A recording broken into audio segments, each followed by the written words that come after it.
Bienvenidos, gracias por compartir este momento de la buena vida. Y hoy con una figura también muy emblemática que forma parte de nuestra música popular y creo que, bueno, es uno de esos personajes que tienen mucho que ver con la etapa fundacional del rock argentino. Y me refiero al queridísimo Rodolfo García. Bienvenido, Rodolfo, a la buena vida. Gracias. ¿Cómo estás, Rodolfo? Tanto bien, tiempo. Muy bien. Un gusto grande. Rodolfo en este último tiempo está desplegando toda su actividad en el armado artístico de La Perla, un boliche emblemático, como ustedes saben, donde se hizo la letra de la balsa, ¿no? Así es. Ahora, en un minutito nomás, conversamos y empezamos a desandar este camino con el querido Rodolfo García. Aquí, en La Buena Vida.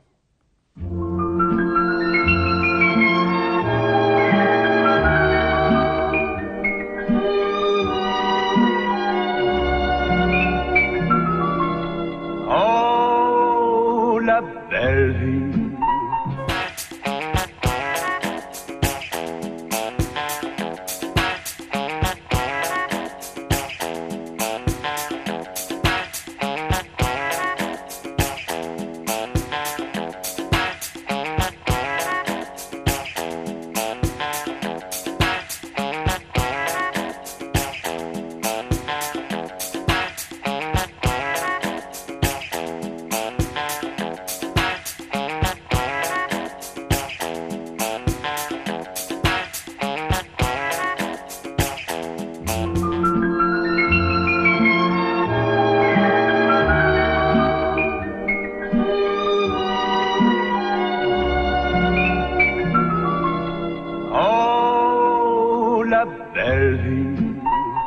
Seguimos en esta realización de la Señal Medios e Integra TV, la Buena Vida, y bueno, ya lo hemos presentado. Rodolfo, mucho tiempo ha pasado de aquel 1967, 1968, Barrio Belgrano, la formación de Almendras. ¿Qué te pasa cuando alguien te dice que formás parte de esa etapa fundacional del rock argentino? ¿Cómo lo sentís? ¿Lo sentís como una carga, como una gran responsabilidad en tu vida, a lo largo de tu vida, o te da verdadero placer que sea así? No, me da placer, qué sé yo. A veces te cruzas con tipos así exagerados que te hablan, qué sé yo, te hacen sentir una especie de bronce, ¿viste? Una cosa así. Y ahí sí no me siento tan cómodo. Pero sí, la gente permanentemente por la calle te cruzas con gente que te reconoce y entonces que le traes algún recuerdo, ¿no? Claro. Depende de qué generación sea el tipo con el cual te cruzas, pero sí, para mí obviamente es un gusto que la gente me reconozca y sobre todo como me siento parte de aquella generación fundacional, claro. Yo un poco también lo extiendo al resto de la gente con las que iniciamos toda esta vida, ¿no? Desde mis compañeros de grupo hasta otros grupos, claro, ¿no? Y claro. Estamos hablando de Los Gatos, Box Day, Alma y Vida. Exacto, sí, Manal, claro, Javier Martínez, claro, Arco Iris, con los Tocatlián, ¿no es cierto? Claro, así es. Y bueno, Gustavo Santaolalla también, ¿no? Claro. Gustavo, digo, eran épocas de resistencia, eran épocas muy embromadas, políticas, sociales en el país. ¿Cómo lo vivían ustedes eso? Porque ustedes eran una expresión de libertad frente a tanta represión cultural, ¿no? Bueno, sí, era época de dictadura, claro. Pero bueno, también era un momento increíblemente positivo desde el punto de vista, no solamente en la Argentina, sino en el mundo, ¿no? En una época de mucha ebullición.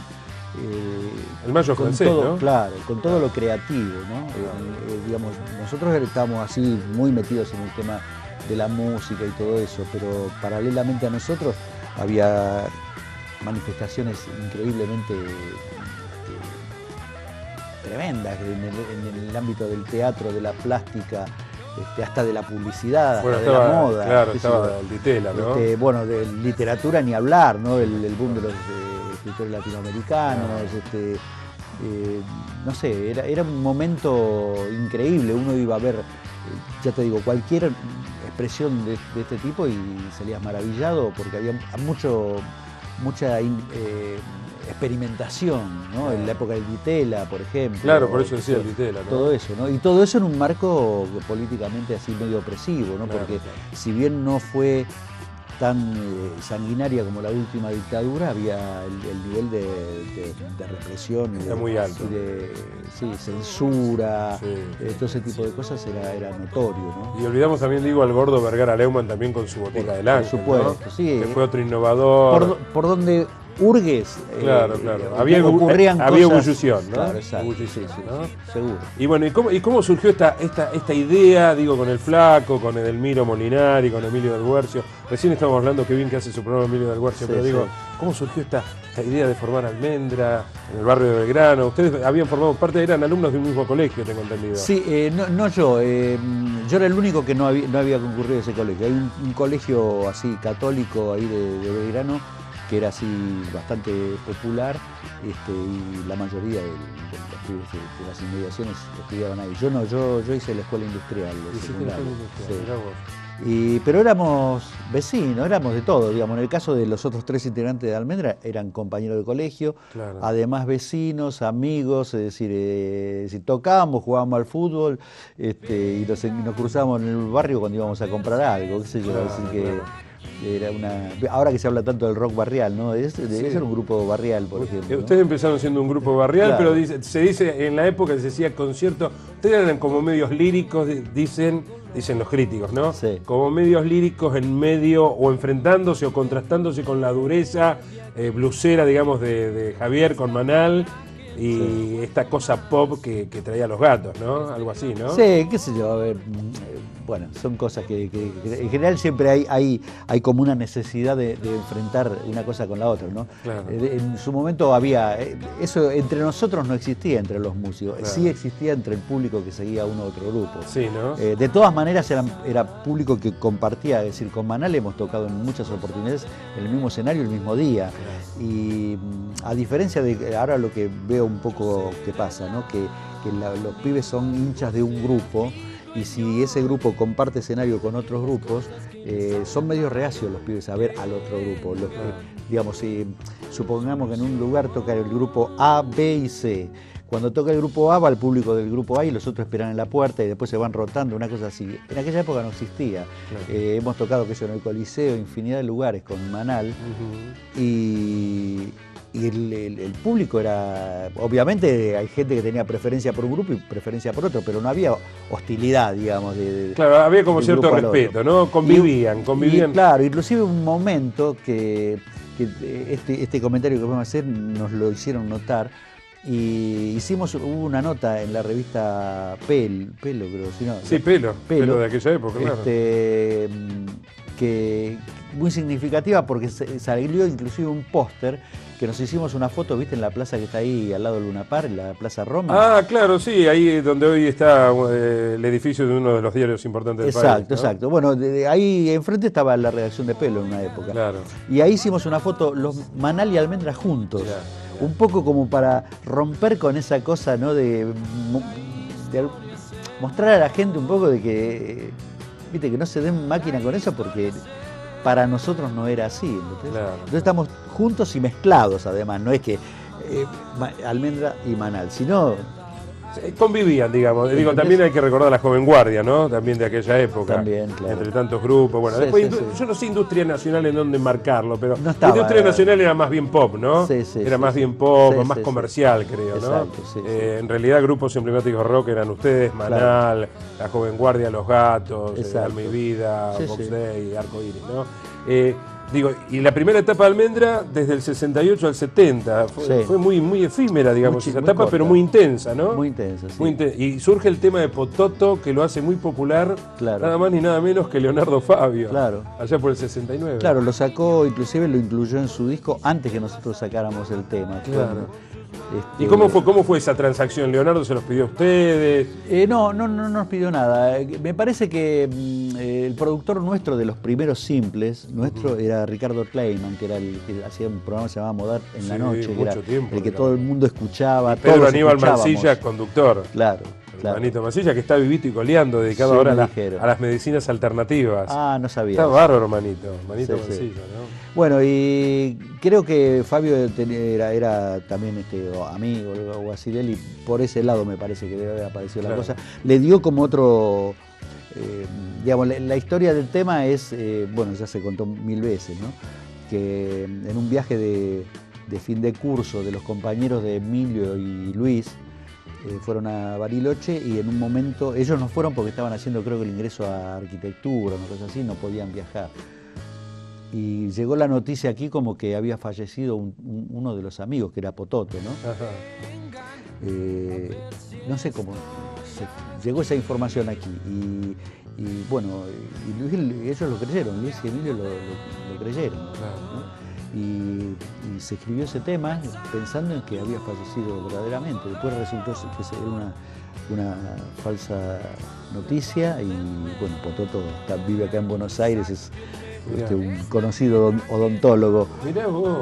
Pero en el caso de Fabio, no, Fabio se le dedica el tema a un amigo, muy amigo, un amigo entrañable de él, que perdió la vida, creo que con algún enfrentamiento con la policía, una cosa así, porque en la versión de Fabio se escucha de fondo unas sirenas, entonces había sido un patrullero, una ambulancia, le dio como otro carácter al tema, pero bueno, Estamos hablando de la época de Fabio de cantante, porque ya había hecho El Aniceto y la Francisca, exacto. Y después volvía nuevamente al ámbito cinematográfico. Claro, fue igual muy exitoso Fabio Muy como exitoso cantante. Fabio como cantante en aquella Sí, época, sí, claro que sí, fueron 2 años de mucho éxito. Sí. Leonardo, bueno, creo que coincidía con el éxito de ustedes también, ¿no? Sí.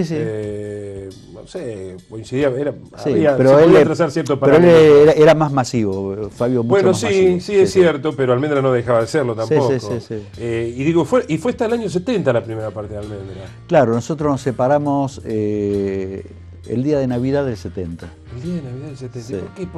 ¿Cuáles fueron los motivos de la separación de aquella vez?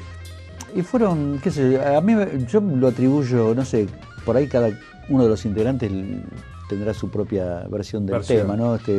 Para mí tuvo mucho que ver la inexperiencia, ¿no? Es decir, fue muy veloz todo, es decir, y de pronto eran pibes, che. Éramos muy chicos y viste, qué sé yo, a veces con experiencia hasta dificultades muy importantes las podés superar poniéndole cabeza, ¿no? Claro. Y si sos pendejo es diferente. Por ahí una cosa que es fácilmente superable, lo ves como un escollo tremendo, qué sé yo. Bueno, pero cada uno y aparte te sentís claro, con la polenta como para decir, bueno, está bien, Almendra está todo bárbaro, pero yo también podría llegar a encarar un nuevo proyecto y fulano también y sutano también. ¿Qué fue lo que pasó no después? Nos volvamos locos y claro. ¿no? En aquel momento se dijo aquella frase de que no nos dividíamos, sino que nos multiplicábamos. Claro.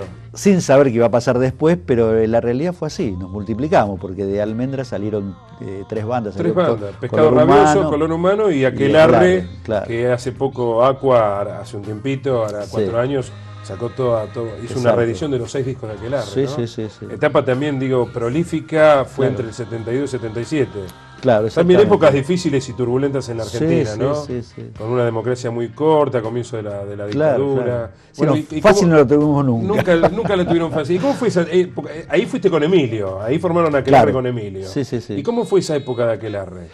Fue, bueno, al principio queríamos hacer una cosa diferente, queríamos aprovechar la experiencia de Almendra, pero también darle otra cosa, ¿no? Es decir, partir de esa experiencia, pero hacer otra. En realidad, el primer proyecto de Aquelarre era una banda, era un sexteto, no un cuarteto como terminó siendo. Claro.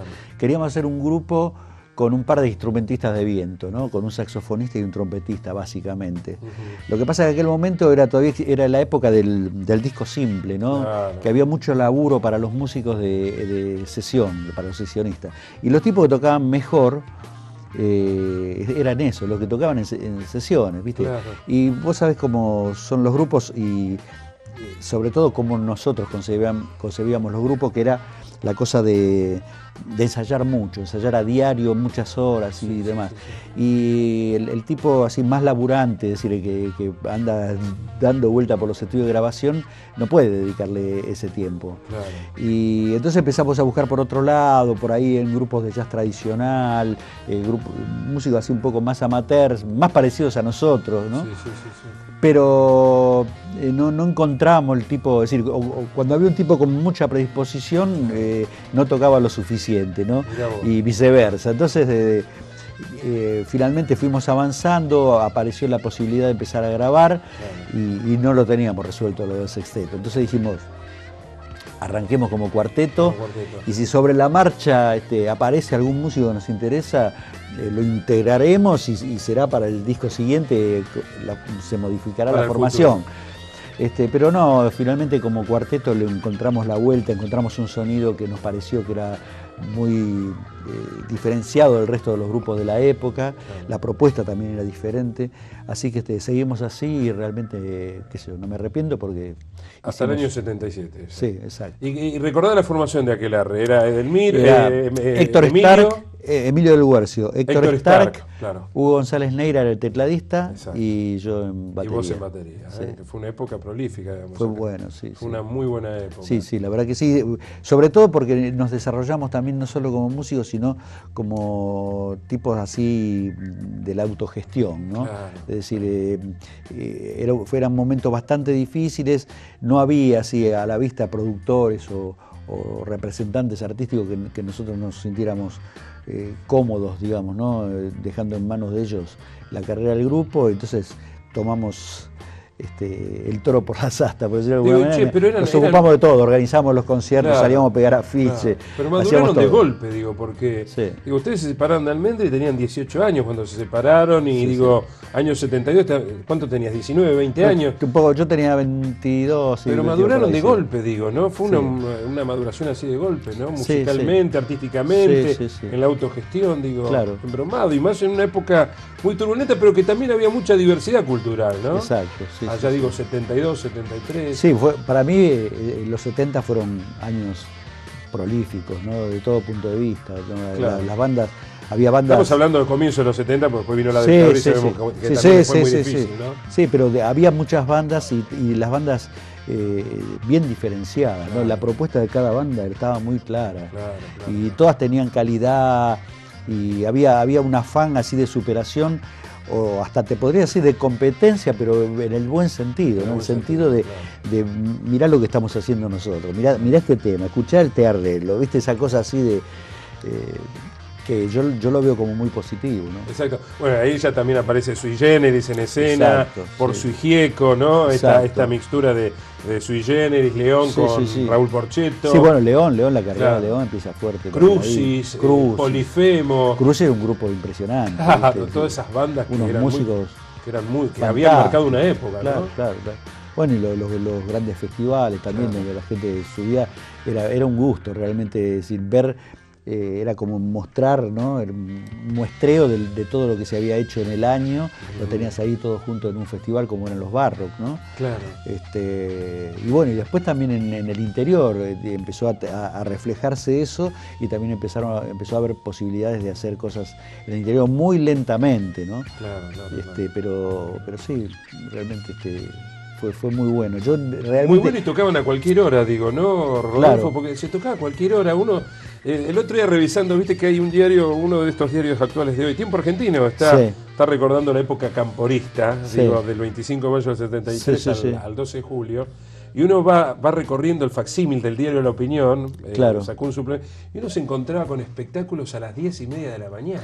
Bueno, eso fue una estrategia, porque bueno, lo que abundaba mucho en la época, ya desde la época de Onganía, era las racias, ¿no? Claro. Es decir, los tipos caían, hacíamos cosas en teatros chiquitos, ¿no? Claro, entonces caía la policía, pegaba 4 gritos, prendan todas las luces, qué sé yo, se interrumpía el concierto, y se empezaban a señalar, un oficial señalaba así, se iban llevando los tipos, paraba un colectivo en la puerta, hacían bajar a los pasajeros y los llenaban de gente, se los llevaban.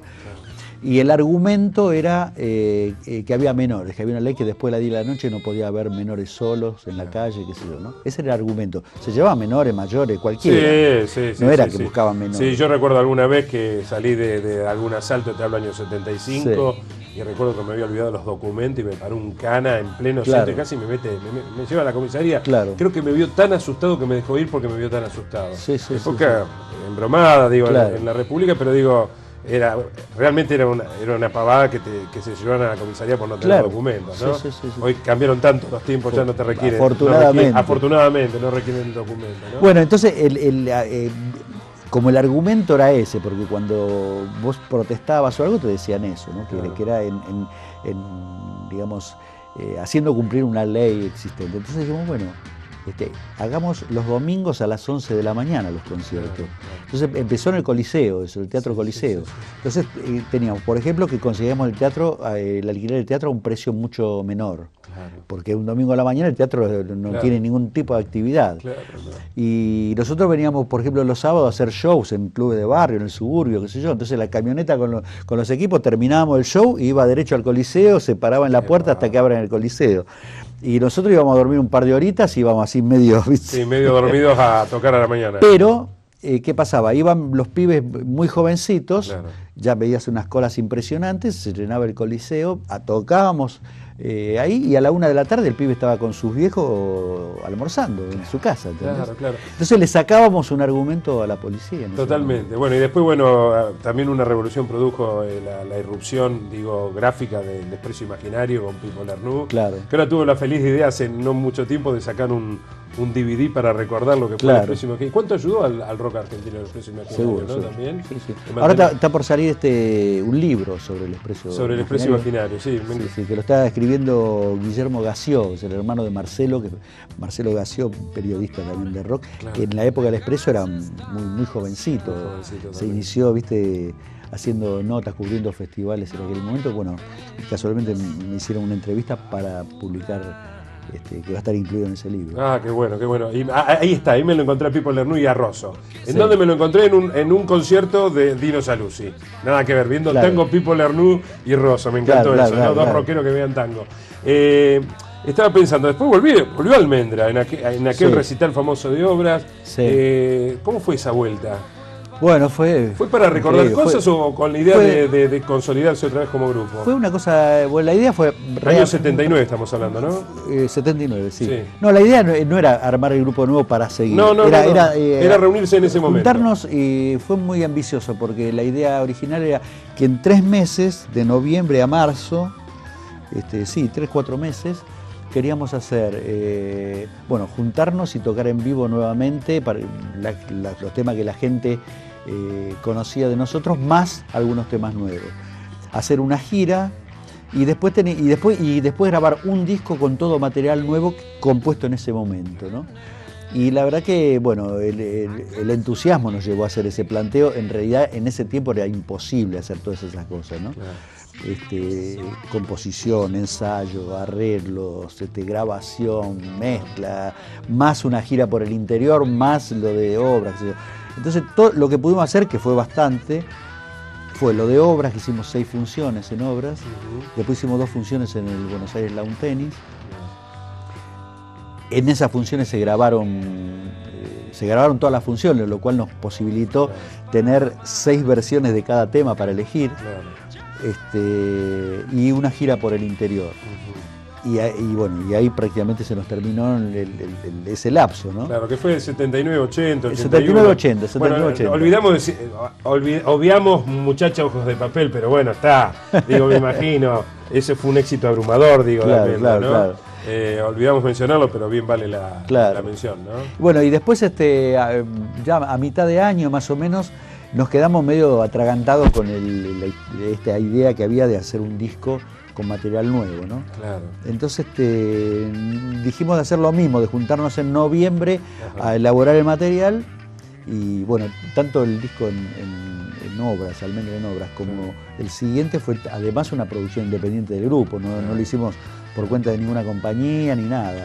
Entonces nos juntamos en noviembre a preparar el material nuevo y nos fuimos después en diciembre a grabarlo a Los Ángeles. Y ya te digo, como producción independiente, vinimos, lo presentamos de nuevo en obras, todo ese material. Tuvo una gran repercusión. Claro, ¿no? Y después hicimos una gira también por el interior y bueno, eso fue todo. Eso fue todo, pero con mucho éxito. Rodolfo, nos quedan poquitos minutos. ¿Cómo ves el movimiento rockero hoy? ¿Cómo ves el movimiento rockero hoy? Lo veo con mucho optimismo. Ajá. Yo creo que la música de rock, lo que uno escucha habitualmente por radio, con las excepciones que siempre hay que aclarar, ¿no? Claro. Por momentos no tiene la calidad esperable, me parece. No tiene la calidad esperable. Me parece que respecto a lo que ustedes hicieron, digamos. Respecto de la historia de esta música. Me claro. parece que no ha seguido evolucionando como debería, me parece. Claro, ¿no? claro. Pero eso lo atribuyo más que nada a un avance de todo lo que tiene que ver con el marketing por sobre la creación artística, ¿no? Que a veces condiciona. Pero por supuesto que sigue. Los grandes siguen siendo grandes, claro. Y han aparecido bandas nuevas que también han aportado lo suyo, ¿no? Sí. Pero yo, sobre todo por mi actividad así de producción y viste que yo he trabajado en áreas de cultura en una época del gobierno de la ciudad. Y lo has hecho de manera eficiente, quiero decirlo, ¿no? No solamente con el rock, sino con otros géneros. Claro, bueno, estoy en contacto así con bandas nuevas, con bandas amateur y ese tipo de cosas. Sí. Y ahí sí escucho en este momento, por ejemplo, estamos en el ECUNI, en el Espacio Cultural Nuestros Hijos, que funciona ahí donde antes era la ESMA, y que depende de las Madres de Plaza de Mayo. Estamos haciendo un ciclo, por ejemplo, que se llama Escenario Rock para grupos amateur, ¿no? Donde todos los jueves tocan 3 bandas distintas y es increíble el nivel que uno escucha de las bandas ahí. Yo con eso me entusiasma muchísimo. Eso te entusiasma y creo que está vivo, con mucho movimiento. optimismo. Yo creo que el rock está vivo y tiene mucho todavía para decir. Y bueno, eso me pone muy, muy contento. Querido Rodolfo, se nos acabó el tiempo de La Buena Vida, porque La Buena Vida es parte de tu rica historia. Gracias por venir, Rodolfo, en serio. No, gracias por invitarme. Me encantó mucho y bueno, y sepan que Rodolfo está programando artísticamente en La Perla, lugar mítico si los hay, ahí en Jujuy y Rivadavia, ¿no? Frente a Plaza 11, viernes y sábados. Donde la gente va simplemente para acercarse a la nostalgia y al recuerdo con las grandes bandas de rock y también bandas nuevas, ¿no? También. Exacto. Bueno, Rodolfo, gracias por venir, en serio. No, gracias, te repito, por la invitación.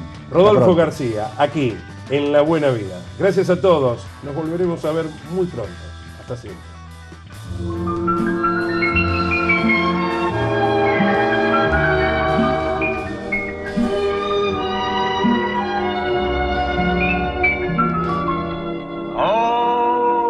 La belle vie